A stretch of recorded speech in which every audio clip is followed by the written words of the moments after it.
The topic for our ministry team this week is fatigue. That feeling of extreme exhaustion when you believe you've given all you have. When the tank in your life just feels empty. I don't know about you, but I've been there. And although there are many occurrences that I could talk about, one moment in my life stood above the others.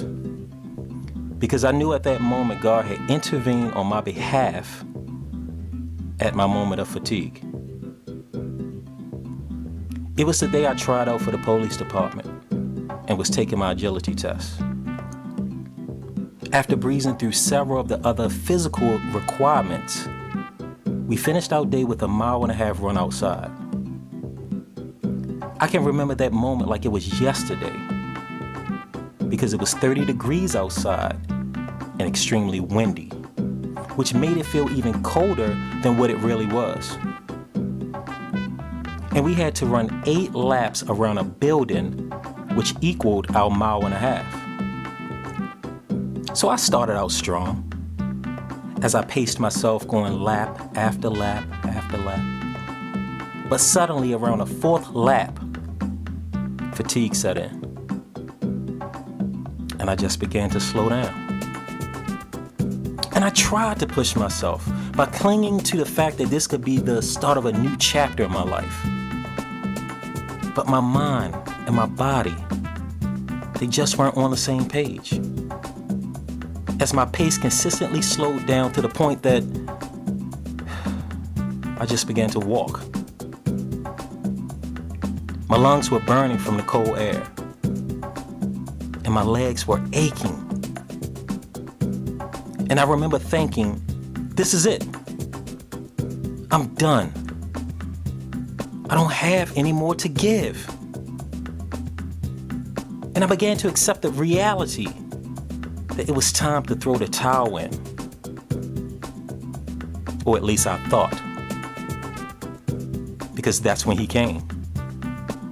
From out of nowhere, a guy who was also running came up beside me, grabbed me by the edge of my elbow and said, "Don't stop.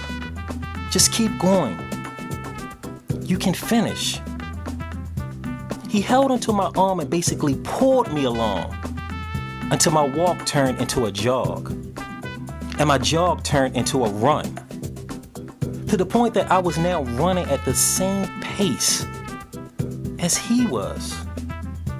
And get this, he did not let go of my arm until he was confident that I could maintain that pace on my own. Wow. Once I did, he moved on. And as he turned the corner of the building that we were running around, I never saw him again. Or at least that I'm aware of. But my personal belief has always been that it was Christ who grabbed me. At the moment that I had given up, he strengthened me and encouraged me with his word.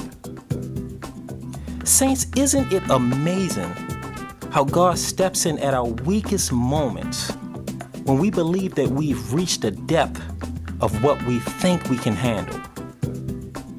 Right at the moment that we think it's over, boom, God steps in and says, "It's not over until I say it's over." But this is where the true blessing comes in. In the midst of the fatigue, he stays with us. He encourages us to continue by his side until we're spiritually functioning again at a level that we're able to continue moving forward in faith. Haven't you noticed that too? Isaiah 40:29 says, "He gives power to the faint, and to him who has no might, he increases strength." That moment in my life not only gave me the strength to continue, but I credit it as the moment I realized that true strength stretched beyond my own understanding. And you know what? Although my situation may be different from yours, this same encouragement I pass on to you. When you're tired of fighting, when you're exhausted from giving your all, and you feel you have no more to give, remember this.